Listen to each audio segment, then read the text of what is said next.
SJ. Welcome to Mvskoke Radio, your weekly source for tribal and community news, interesting guests and discussions, plus a local events calendar.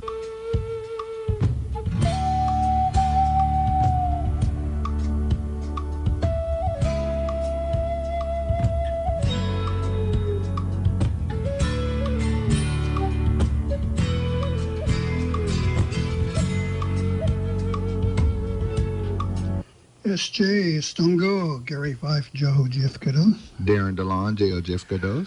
Mvskoke Radio, Mabuhejitawidskis. Welcome to our program today. I'm Gary Fife, filling in for Gary Fife.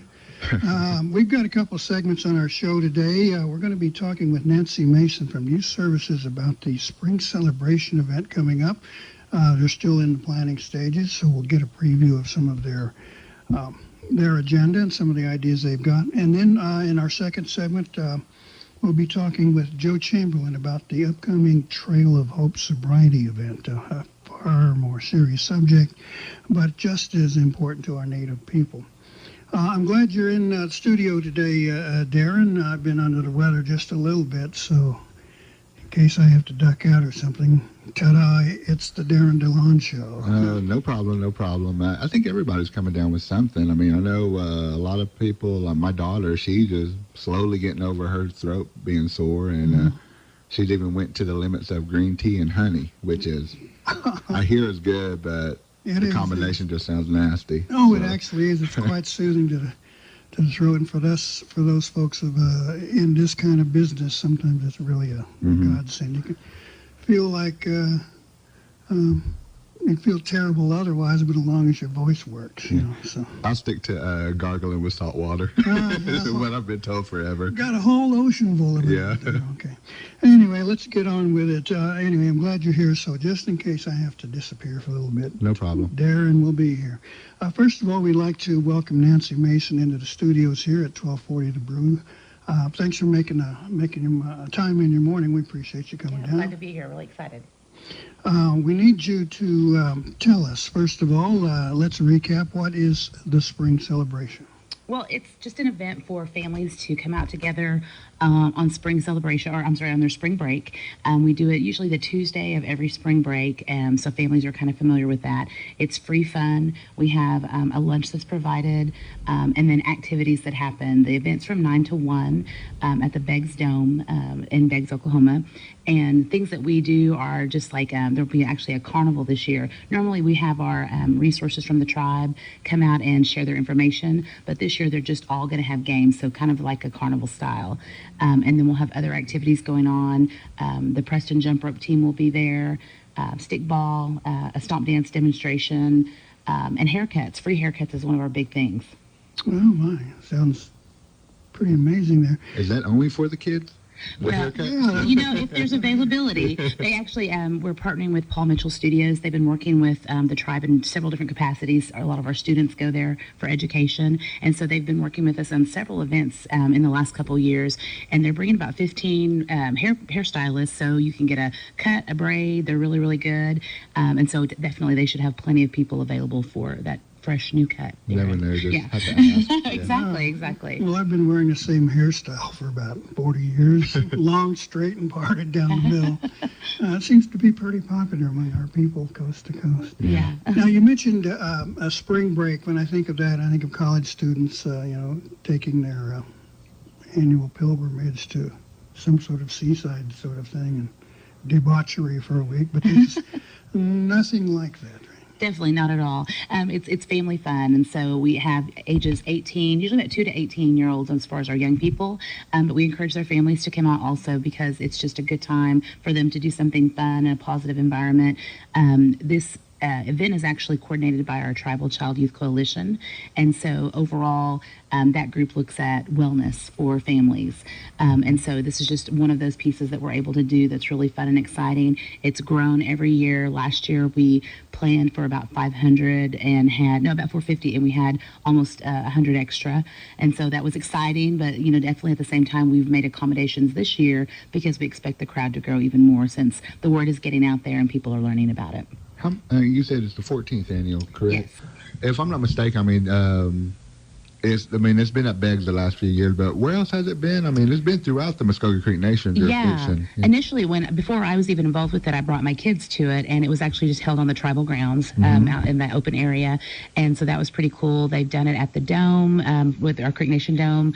We did it in Henrietta one year, and then Beggs just has a real good partnership with us, and plus we have a kind of a weather plan with them because they have a couple extra buildings that we're able to utilize if the weather's bad. So it works out really well there. And remind me, I know you said you had like the Preston jump rope team, correct? Was there, and you might have said this and I just slipped my mind, but any keynote speakers or anybody that's going to be talking to the students and the families? No, we've done that in years past, but it's a little hard just because people are kind of everywhere.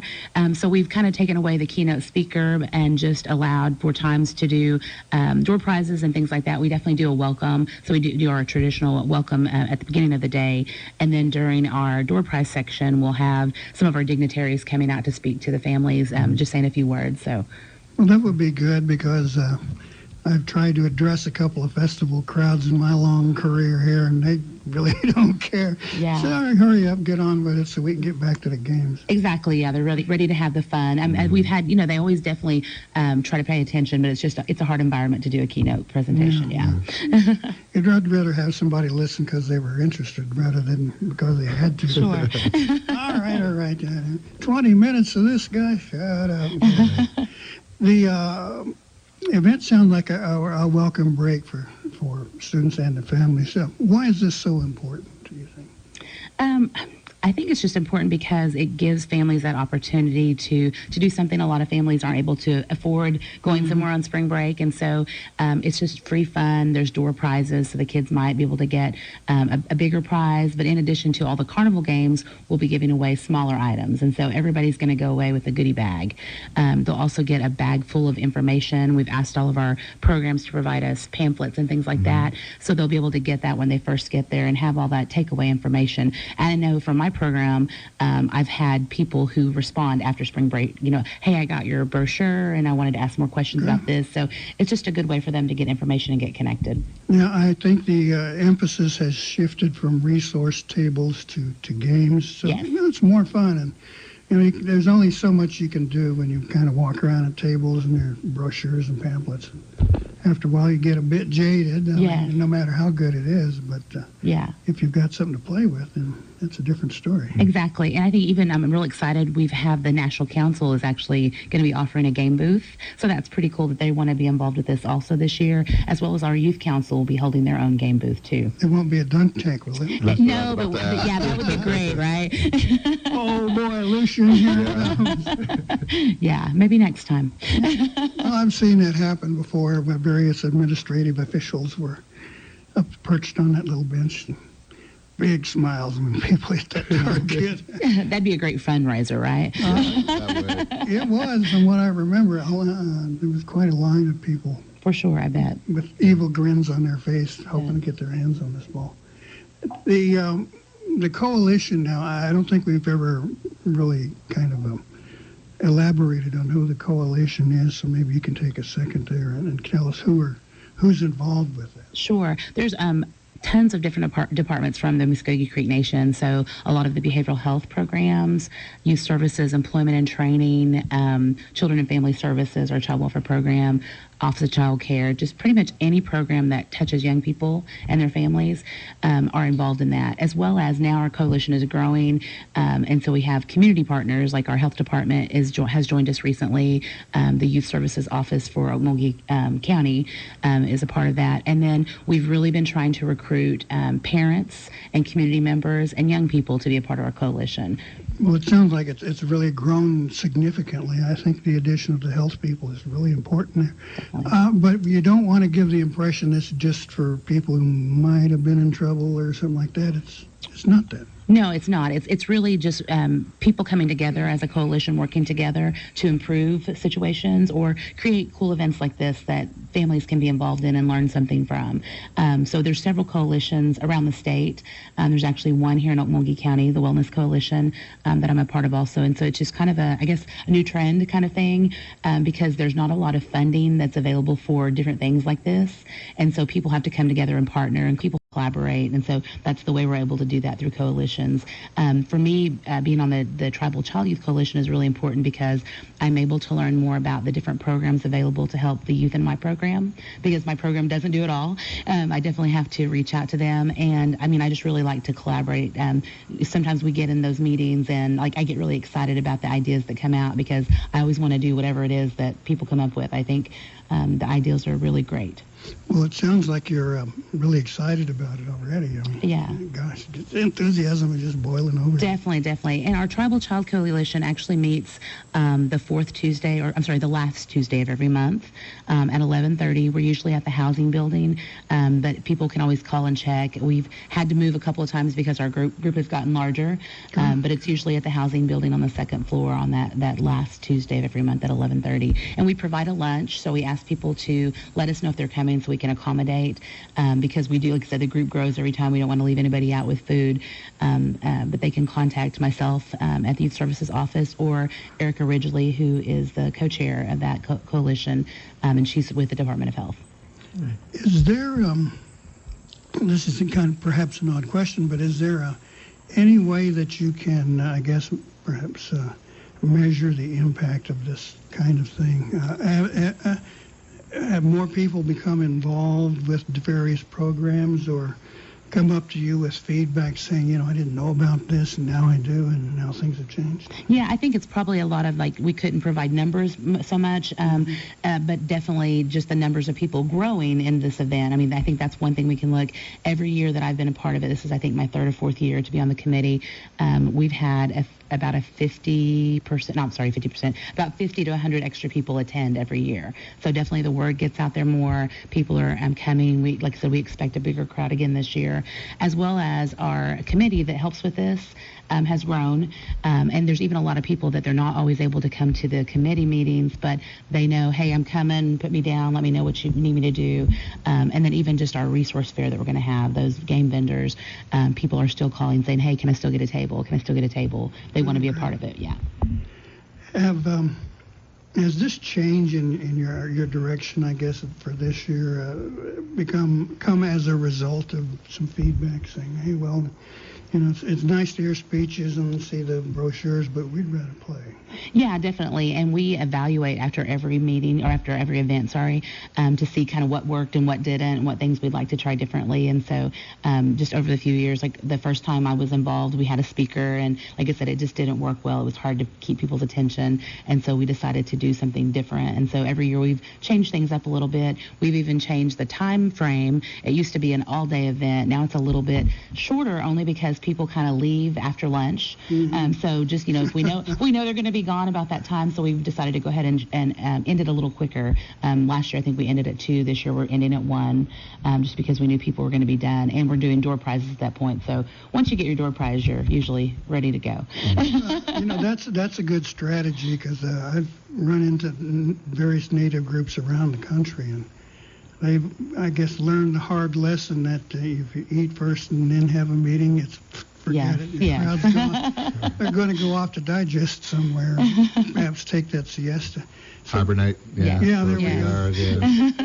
Yeah, so that's where I disappear after lunch today, too. Yeah. The spring celebration now is looking at perhaps expanding this direction? Are you looking for more participants, or you need volunteers? Or what? I was actually just thinking about volunteers. We always need more volunteers. That's somebody actually just called me today saying, do you still need some? And I was like, yes, we always need more people to help man, just because supervision is really big. We definitely want parents to come with their kids, not just to drop the kids off. They need to be with them, but we still have to have lots of eyes that can help supervise, as well as if there's an emergency or something needs to be taken care of, where people can still keep the event going, but there's enough people to handle whatever the situation might be. So that's always really, really helpful. You mentioned emergencies, and I presume those bases are covered. Yes, we actually partner with our EMS people with the tribe.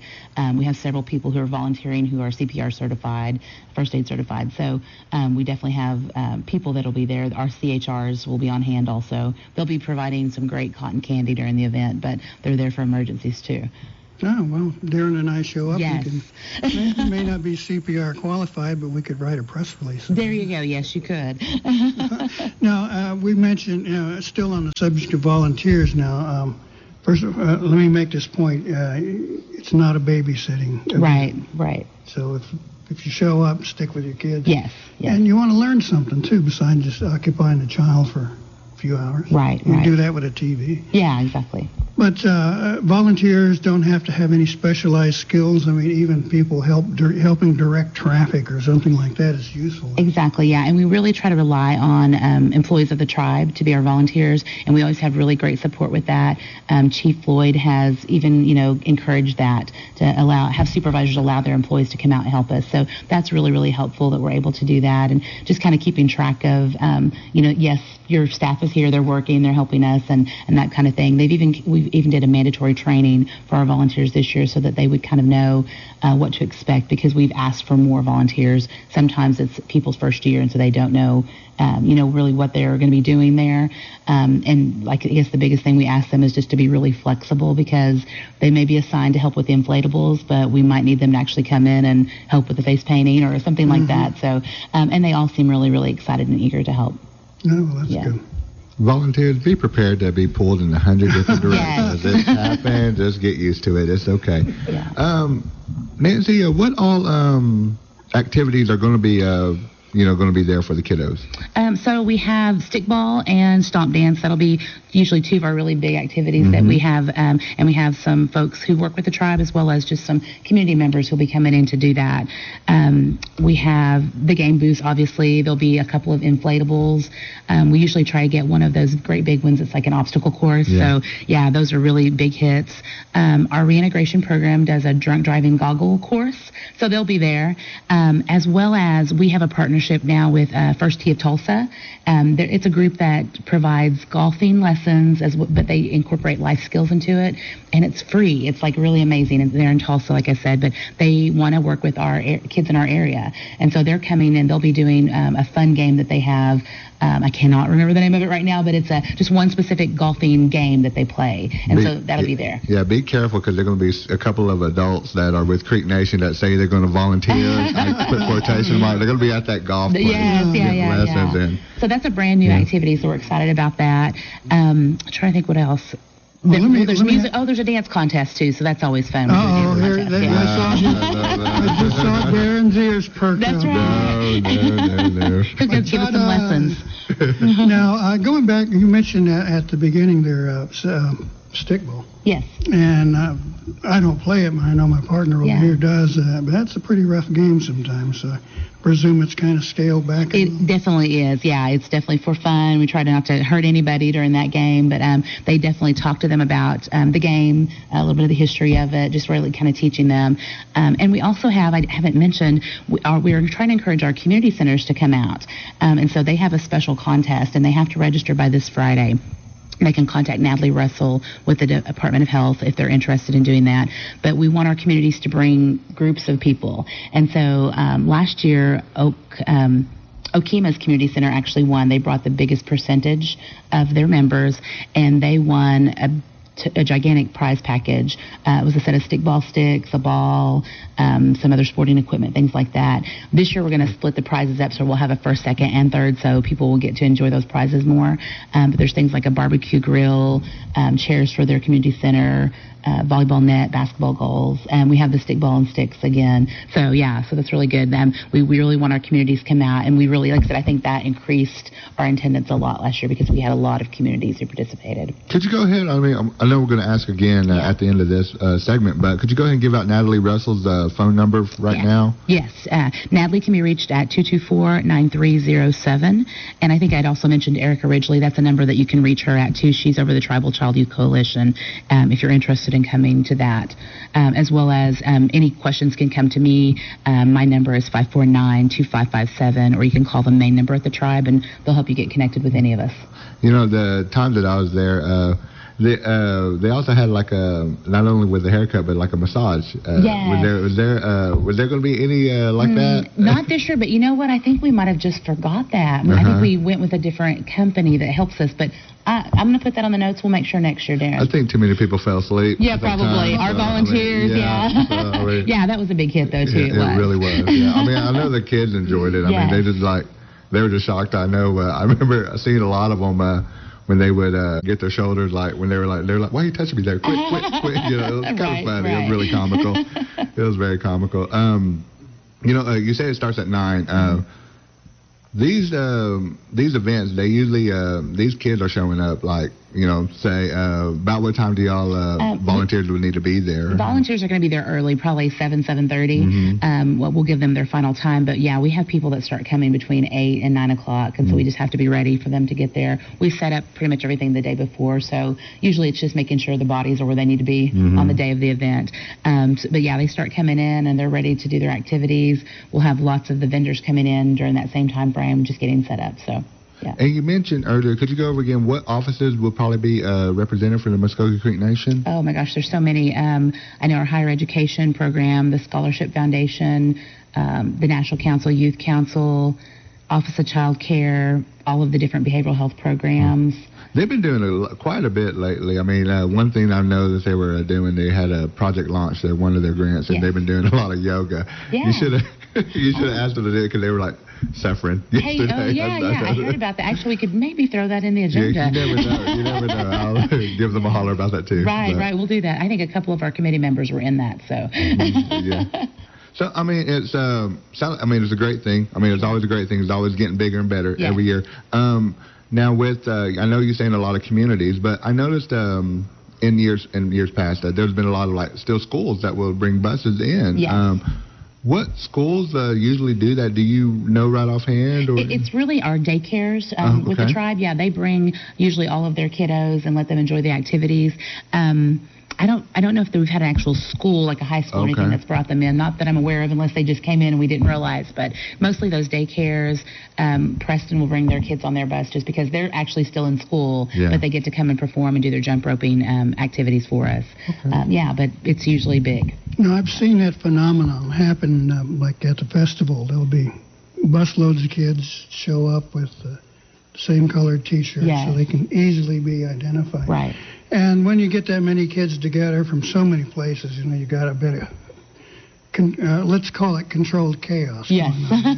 But for any parent or someone out there who's kind of wondering about, are they going to be safe? I presume you've taken measures to provide for security? Yes. Well, we have our Light Horse Explorers are actually a part of the event as volunteers. They help usually doing a lot of the parking, just patrolling and that type of thing, so they're available, as well as some of the officers who are their sponsors will be with us, and so we have that piece taken care of.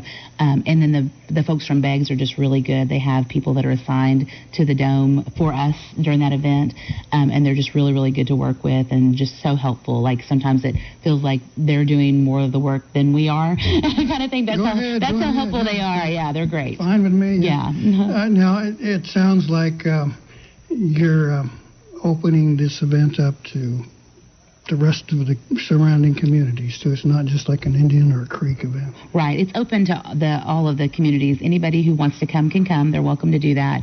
Obviously, our activities are more focused on like Creek traditional things, the activities that we're going to do, but it's just an exposure for the tribe, so that's great. But we really want anybody that wants to be a part of the event to be there. A lot of the different programs are able to serve those different tribes or the different people. Okay. Well, it sounds like you've first of all, got a lot of enthusiasm left. Yes. A lot of energy. And so let's recount all these statistics here, all of the logistical details people are interested in. We want to know everything about it real quick, so recount that for us. For sure. The event will be on Tuesday, March the 15th from 9 a.m. to 1 p.m. at the Beggs High School Dome. Anybody who is welcome to come. We have lots of activities. There'll be door prizes. Questions can go to Natalie Russell at 224-9307 or to myself at 549-2557. One more thing, too. If I'm not mistaken, there is a shuttle service, right? Oh, yes. That is going to be from our dome. Yes. MCN Dome to the Beggs Dome. Is that correct? Yes, I'm so glad you said that. I totally forgot. Yeah, so people can park at the Dome between 8:15 and 11:15. They can ride up to Beggs if they don't have a ride, and then we'll bring them back after the event's over. Okay, perfect. Sound like you've got a lot of your bases covered there. Yes, hopefully. Well, Nancy, thank you so much. That sounds like quite an event. Sounds like lunch for us, doesn't it? Sounds like we're going up there for a reason, yeah. That's right, and a haircut. Yeah. Oh, one of the wise people. One of the wise people. Do not get your face painted and try and play stickball. I found that out the hard way. You do sweat, and that paint will get in your eyes. So just to give y'all a heads up, little tip right there from Darren DeLaune. Yeah, a little easier to get whacked in the head there. Yeah, that's true. Yeah. Okay. Well, thank you once again, Nancy. I appreciate it. So we'll see you there, and we wish you much success for this event. I'm so glad you're putting it on. Great. Thanks for having us. Okay. We're going to take a pause here, and we'll be back with Joe Chamberlain to talk about the upcoming Trail of Hope event. So please stay with us here on 1240 The Bro. Who am I? Am I Indian? Just 'cause I'm a girl from the res, don't make things up about me. What if I move away? Then who am I? Some kids try meth just to escape, but then I think about my grandma, my little brother, my beadwork, my poetry, and I think I like who I am, and I know meth is not for me. Check out ncai.org, a message from the Partnership for a Drug-Free America and the National Congress of American Indians. Who am I? Am I Native? I don't want people assuming things because I'm Indian. I just want to be me. But how do I live in two worlds? Some guys just check out by doing meth. But that ain't for me. Because I see my family, my friends, my drum making, my future. There are a lot of cool things about being who I am. And meth isn't one of them. Learn more at ncai.org, a message from the Partnership for a Drug-Free America and the National Congress of American Indians. Welcome back to Mvskoke Radio. Here, I'm sitting here with one of the crew members from the organizing committee for the Trail of Hope, the 26th annual Trail of Hope. Now let him introduce himself here. Hello. Yeah, I'm just a member of Trail of Hope, and we'll just call me Warrior. Warrior, that works for me. Well, you have got quite a important meeting coming up for people's personal lives, I would assume, and for the Native American community overall. First of all, talk to me about the 26th Annual Trail of Hope. What is it? Yeah, the 26th Annual Trail of Hope was, as you say, started 26 years ago by some Native men and women who working on recovery, and they felt they never got to see or hear many of their own people speak on the issues. And so they band together, and they decided to start the Trail of Hope. Now, the word recovery is important there. Recovery from what? Alcohol and drugs. Okay. And the things that might alter your mind. Yeah. Now, this is similar to some of the big national 12-step groups, which we will not be mentioning here, but we know they're there. Right. And more power to them, I guess. But we want to concentrate on this. Now, this is Trail of Hope came about for a specific reason. This was for Native American people who needed a place to turn, right, where they felt comfortable. Right. Yeah. There's many conferences all over the country, but I talked to some of the founding members, and they felt that, it'd be good to have a conference where our people, Native America, come and relate and hear our experience, strengths, and hopes, and how other people before them battled this disease. And so when they started it, that was the founding idea of it. And so what they have done over the years is they brought in different Native Americans, and all people are welcome to it, but we try to bring Native speakers to come, and that way we can relate a little more to it. Native people have been, what's the word I'm looking for? not as outgoing, perhaps, as other folks are in discussing these kind of problems, and would want to be among their own, so to speak. Right. That's an important point to deal with here. Oh, yeah, it's a big issue because so many natives, they might come from strictly an Indian community.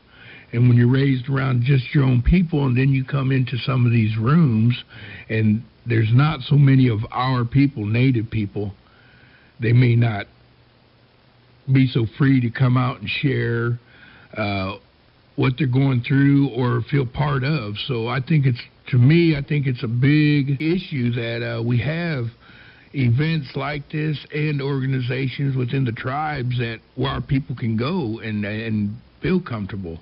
You know, like we have a meeting in the area up around Tulsa, and part of it is that in hopes that these Native men and women come in and they see their own, and maybe they'll want to stay and find out what recovery is all about, maybe change their ways and their lives.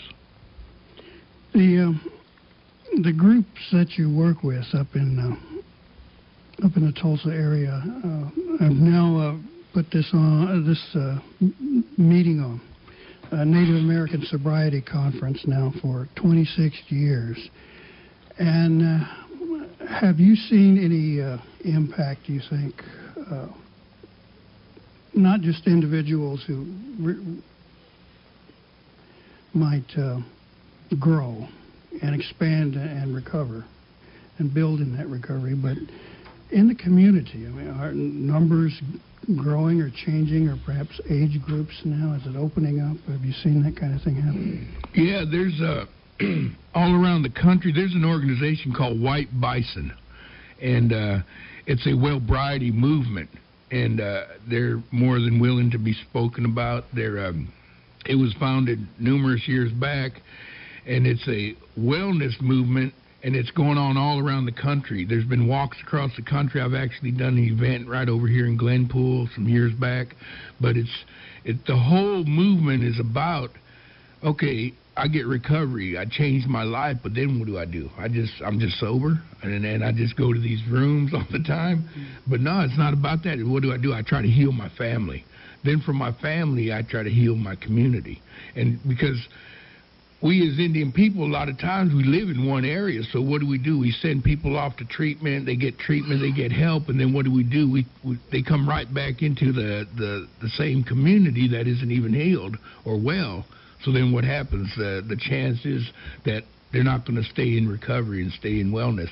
So there's a whole concept of changing that forest and make it a healing forest where we send our young and our people off they can get well, and then when they come back, they have somewhere that they can grow and not just, be by themselves. So it's a big movement all around the country with White Bison. You can go to www.whitebison.org and you can look into it. There's you can start your own community meetings, you can start your own community functions, and it's all about helping our people.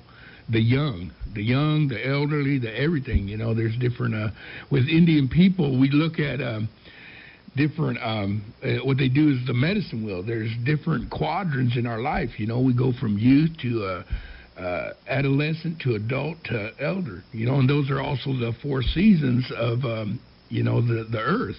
So a lot with this movement is connected with what each individual tribe already has a way of life, so it's a little more easier and acceptable with some of the native people. So it is happening out there. There's a lot of youth that are realizing that, sober is sexy, they're saying, you see that everywhere now, so. Well, over the course of my years wandering around the country, from what I've seen, I would definitely agree with you. A lot of our people are turning away from drugs and alcohol, yes, particularly alcohol, and saying, that's no way to have a life or to raise a family or show kids, what the future can be like. Mm-hmm. And not only among people I know and love and care for, but more leadership types, more community outstanding members of the community, they're saying no to this kind of thing and saying, we're not ashamed to say, no, I've decided not to do this anymore. So I have to agree with you there and saying, this is going on, the sobriety movement has taken effect. But yet the challenge still remains, and in spite of things, even on our show where we talk about meth and whatever else, it's still my firm belief that alcohol is still our number one enemy there. Oh, yeah. But not just, alcohol is our number one enemy because it's legal and it's easy access. But, I'm from a res up north, and we're plagued with the meth. The meth is, it's really taken hold in all races and in society in itself, and it's tearing it apart. But, right now there's a walk starting out in California that'll be coming across the country by AIM, and it's about, against meth. So it's a worldly thing, I'm sure. But, yeah, alcohol has always been something that has plagued our people, I think, and it's like I said, it's easy access. It's probably a lot of the first things that a lot of Native people touch first. But, it's nowadays, even in these rooms that you go to, you don't hear, I'm always trying to evolve with the times because, you don't have people that come that are just drunk now. They do pills, they do meth, they do everything. So that's what this conference is about. It's about it all. If you come there, you'll see all aspects. We have speakers from all over the country coming on different areas of recovery because, when that youth comes in there, they're not just, they think, well, they used to just drink back in the day. Well, they still just drink, but now they add all these other things. So I think we need to be prepared and able to deal with them things that the younger people are going through nowadays, too. The challenge you've got is tremendous. Can you give me some idea of like numbers, people who show up at various things? Is it small? Is it large? Is it what you want to see? Is it growing? What's going on there? In any of our rooms that we gather for these meetings, it fluctuates. We're native, so in the summer it dwindles because ceremonies and powwows and things go on. But, there's times when our rooms are full, and then there's times when there's hardly anybody there. We try to reach out to the different treatment facilities and things like that our people are at. But, it's continuously fluctuating. Even at the conference, I've seen it from really crowded to small. It depends how much the word gets out there. And the thing is there's other conferences that are Native American that go on in this state. People just don't know about them. Because, we're a small aspect of the whole recovery deal. So, it's a never-ending fight, but the thing is I continuously see people changing their lives, and that's the thing is, the main thing is even if we do this conference and one person walks away with a knowledge of what this disease can and do and maybe wants to change their life, then we've done something, and that's what you got to look at, Mm-hmm. What about the image of someone who might attend a conference like this or attend a meeting on their own and with various groups? At one point, I think many people were stigmatized by this kind of thing.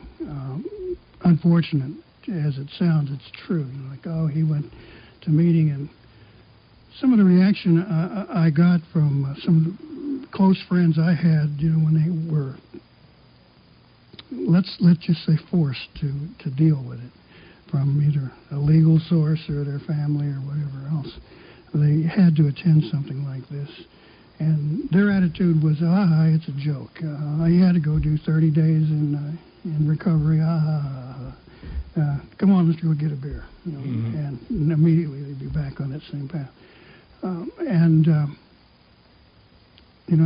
I could see that happening with, folks I know, and now, unfortunately, as you probably know, I've lost friends like that.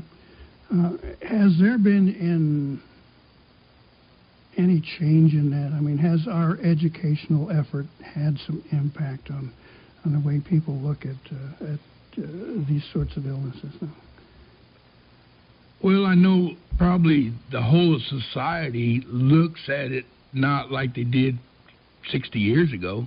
You know, they now do know that it's a disease, you know, that it's just as bad as cancer or anything else. But the bottom line to any of it is no one's going to get any change in their life or recovery if there's no change in them. There has to be a desire.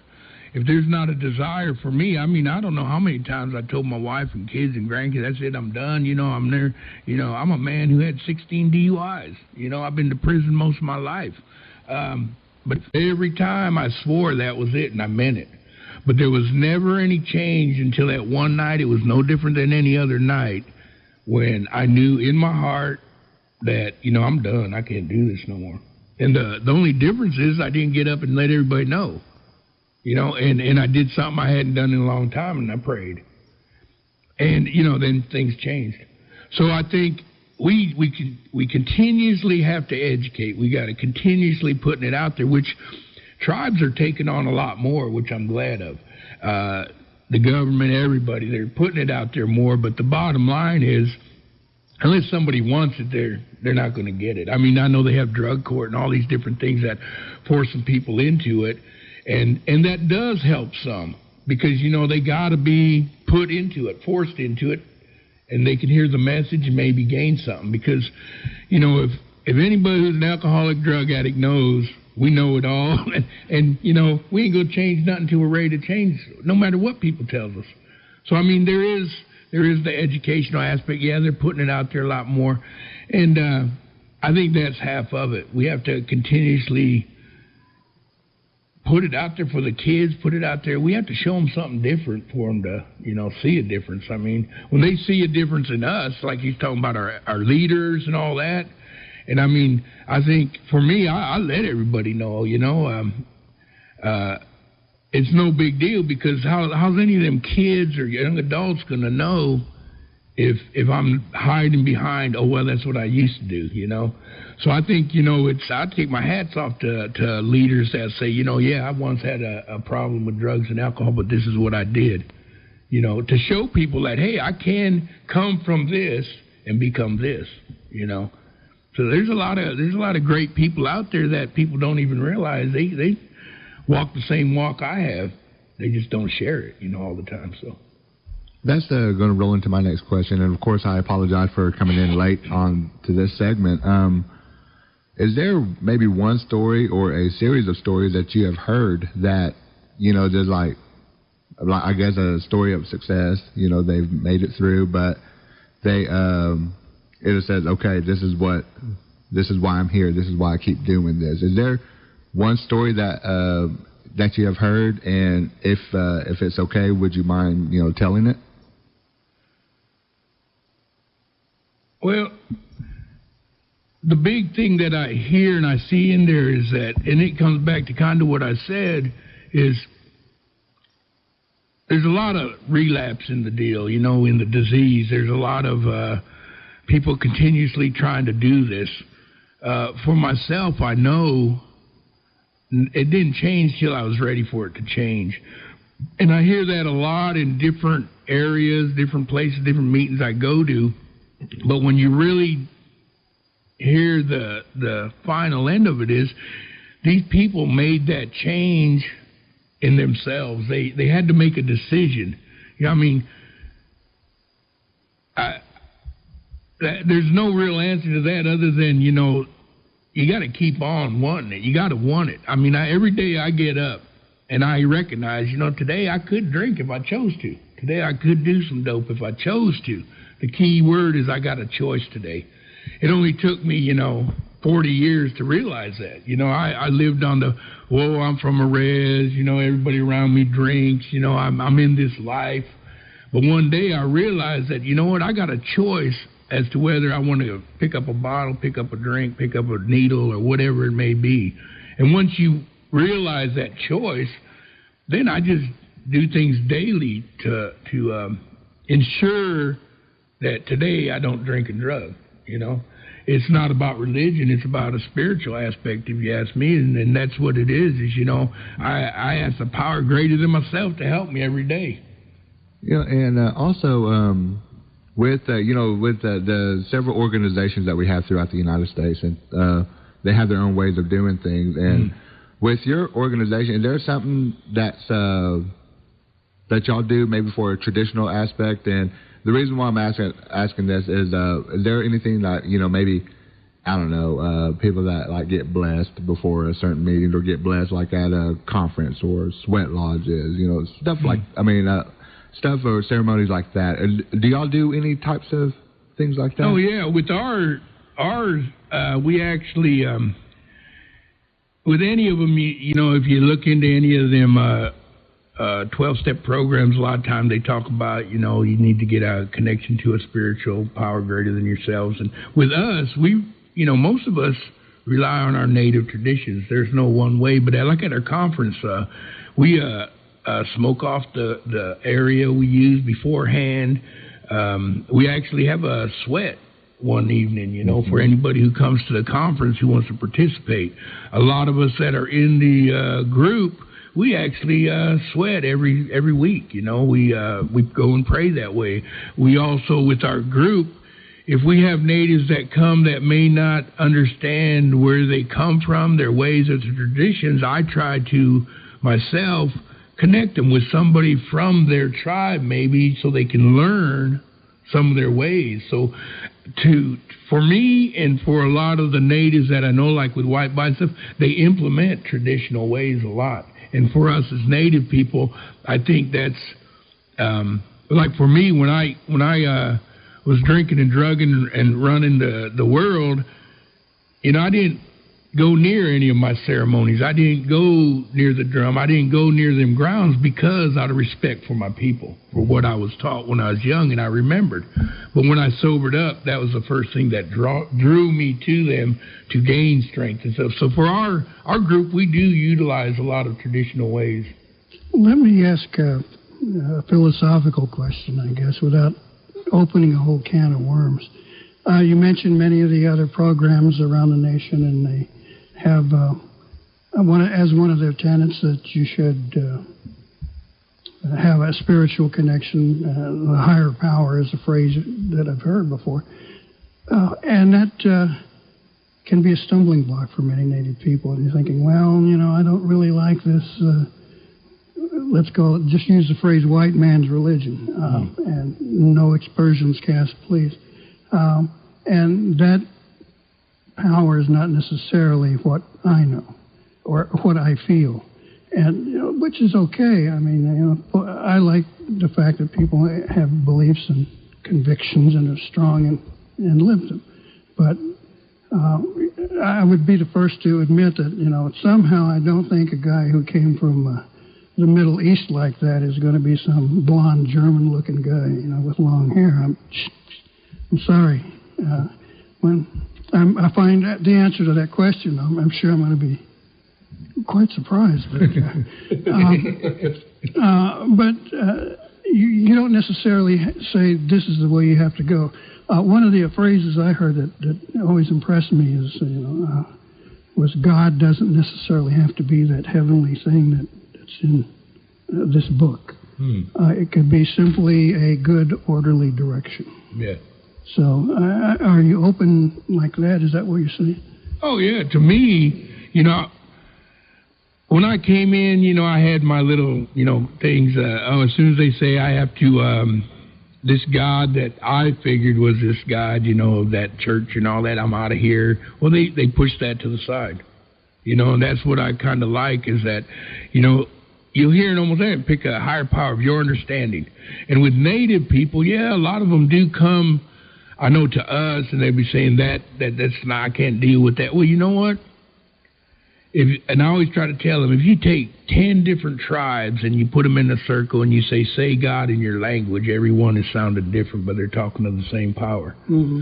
So, I try to push that aside with them people, and say, look, just say it however it's comfortable. If it's in your language, it's how you grew up and believe.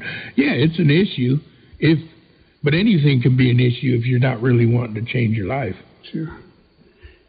there's room there. And, you know, I quite frankly don't think our puny little human minds can fully understand mysteries like that. I'm sure we'll find out, as I say, which is great.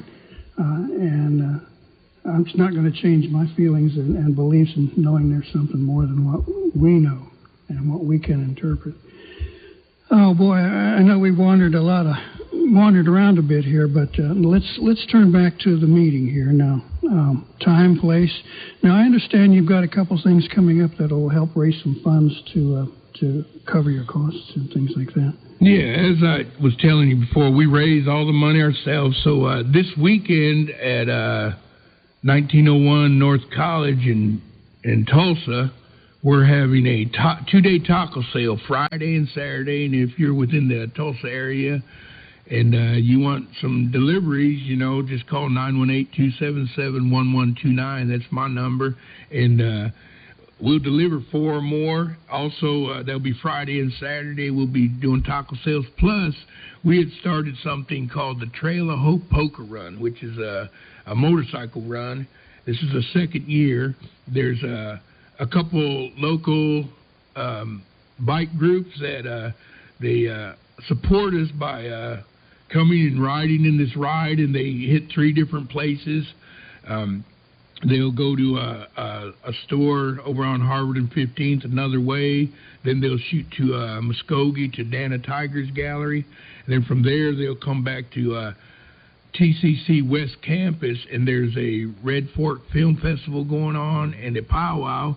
And so we'll end our poker run there, and that way the riders can share a little native films, some powwows, some Indian food, and just what we're trying to do is connect 2 different worlds here, too, you know, to show people that support us as natives in recovery that, hey, you know, this is just a small part of what we do.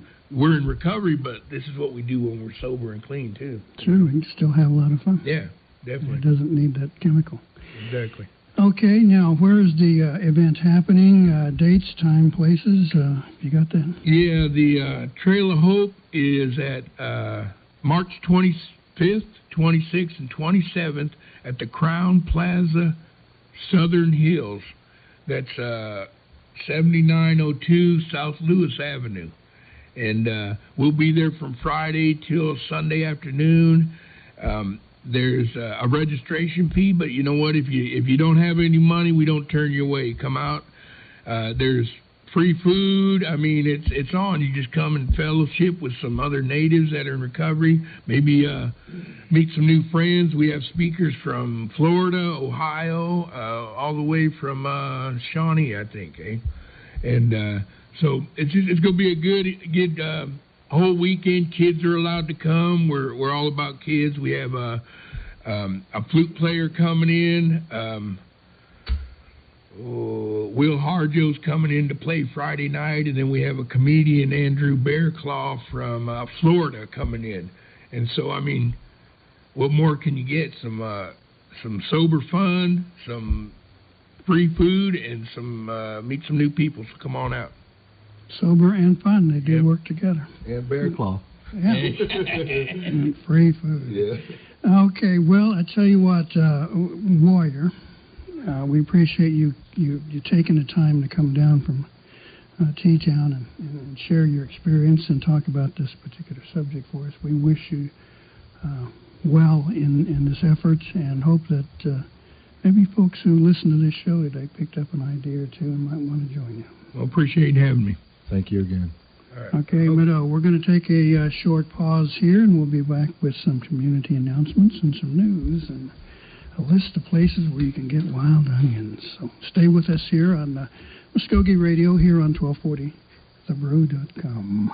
Hear that? That's the sound of hope being killed by meth. Methamphetamine use is causing huge problems in our community. Hear that? That's the sound of something you can do about it. Events like rodeo, res ball, and family time can help keep kids away from meth. Talk to your kids. Keep our culture alive. A message from the Partnership for a Drug-Free America and the National Congress of American Indians. Learn more at ncai.org. Nearly 22 million women and girls and nearly 1.6 million men and boys have been raped in their lifetime, probably by someone they know. April is Sexual Assault Awareness Month. If you or someone you know has been sexually assaulted, confidential support is only a phone call away. Contact the Mvskoke Creek Nation Family Violence Prevention Program at 918-732-7869 and ask to speak to an advocate. Services are free and open to the general public. Welcome back to Mvskoke Radio. Darren, DeLaune here. We have two great segments, and now we're going to go into our community announcements. Let's start off with the first one we talked about earlier. 14th Annual Spring Celebration, Youth Celebrating Traditions, Tuesday, March 15th from 9 a.m. to 1 p.m. It will be at the Beggs High School Dome, course in Beggs. If you have any questions, please direct them to Natalie Russell at 918-224-9307. Okay, to the most important announcements here for people who are looking forward to Bumbachi. Wild Onion Dinner's coming up. Now, get your pencil handy. Here we go. Coming up on March the 12th, Eufaula Canadian Tribal Town. They're hosting their Wild Onion Dinner from 11 to 2 p.m. at the Eufaula Nutrition Center down in Eufaula. Big Casita, UMC, United Methodist Church, on March the 19th from 11 to 3. That's, 3.5 miles south on Prairie Bell Road, and turn toward the Big Casita sign. Springfield United Methodist Church on April the 2nd, starting at 11, 3 miles south of Okima on Highway 27. Okay, look for the signs there. And Salt Creek Methodist Church, annual all-you-can-eat Wild Onion Dinner, March the 5th. That's this weekend, isn't it, folks? Okay. 11 to 3, adults $10. You can put away a lot of onions for $10. Holdenville, down in Holdenville at the Indian Community Center there. So you might want to check that one out. I think we got 2 of the 3 that are probably going to be going to that one from here. Burp. Next one, royalty informational for who? It's Mvskoke Creek Nation females ages 14 to 24. It'll be at the Okmulgee Elderly Nutrition Center located at 2975 Martha Berryhill Road here in Okmulgee. It'll be Wednesday, March 23rd from 6 to 8. If you have any questions, please contact Tara Beaver, 918-758-9769, or Nancy Deer Turney, 918-706-8118. For those of you, farmers, ranchers, and veterans who are farming and leasing restricted Indian land, here's an upcoming seminar for you on Friday, March the 11th from 9 to 4 at the college. Restricted lands discussion with a guidebook providing step-by-step instructions in everyday language for dealing with these issues and all the legal things that go with it. That's being presented by Mvskoke Food Sovereignty Initiative. Get a hold of those folks at 918-756-5915, and that is a free workshop, so you might want to check that one out. We have a memo from the Department of Health, Dr. Varg, the Interim Secretary of Health, effective Monday, February 29th. The Okmulgee Express Care Clinic will reduce the hours of operation and will no longer be open from 5 p.m. to 9 p.m. Patients with urgent care needs needed during the evening can utilize the emergency room fast track at either the Creek Nation Community Hospital in Okima or the Creek Nation Medical Center in Okmulgee. The Indigenous Outreach for 2016 is coming up.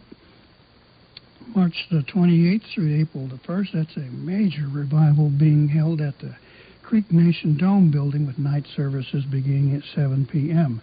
Various pastors and reverends will be speaking and delivering their messages, and fellowship there, praise and worship Monday through Wednesday, Thursday, and Friday. That's the Indigenous Outreach, March 28th through April 1st. If you're interested, get a hold of Reverend Grover Wind, 918-398-3393. Bacone College holding a powwow April 16th on the historic Bacone campus. That's 2299 Old Bacone Road in Mvskoke.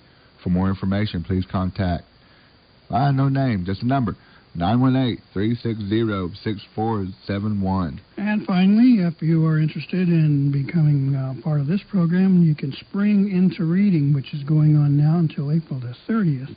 You could start reading, and it's a competitive kind of thing for Creek citizens from ages 5 through 19 and JOM students in the Mvskoke Creek District. So, top prize is an iPad mini, so it might be worth getting those books out and cranking them. Randy Narkamy Watson is the contact at 5055, too many zeros. We're out of ammo. That's good. That's great. Okay, well. That's perfect. Great segment today. Great segments today and the community service. So. We've got a couple of them lined up for us, so please stick with us. We're going to try and get some more of our cabinet members to join us for discussions and find out who they are. So later on through our season, so we want you to stay with us here on Mvskoke Radio. I want to say Mado, Mabo Hedge, it's good. Gary Fife, Jeho Jifkados. Darren, DeLaune, Jeho Jifkados. Mado.